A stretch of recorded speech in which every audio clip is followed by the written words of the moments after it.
Hello, good morning! Good morning! Nala ko i-share ninyo ba? Kana bitong sa mga inaano kamahan. Ano juga nang sakit yun sa Pinoy ba nga? Sa buhay pa ilang mga magpapa, baliwala una nila. Mga kwarta ilang inahan, ilang baliwala ilang amahan, ilang suklan-suklan. May buhay pa man. Inikamatay na kasi lang inahan ng amahan, no? Magilak-hilak. Ma! Malagyan mo kong gibiyaan, ma!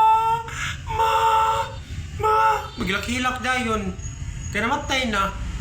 Sa buhay pa, wala gyud panggaa. Diba? Ako naka-experience magkukuha na kay sa una bitaw kong mama, bitaw si mga sa kuha ako ng taong simbi ko ano pa pag kunahuna pa ka ng bata-bata bitaw kunahuna bitaw sa unang panahon. Muna ako na konsinsa sa kong inahan. Kung namatay na akong inahan, na sige kong pangitan sa kong mama. Uy, pait kayo.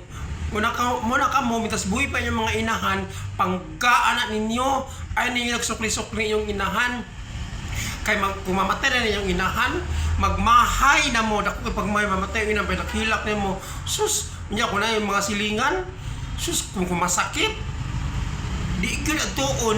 Kung mamatay na gani, sus, magpanon ang mga silingan. Uy, na namatay mo to siya. Uy, butang kito siya. Ana ba? Minas buhi pa, panggaon na to, ang atong inahan o atong amahan, kay buhi pa. Kunya na mo magpangga, magmahay na kung mamatay na sila. Diba? Sakto ko. Kini ba, parang ka na pakastorya ba, diba? Mas buhay ang inahan, panggaon ninyo maayo.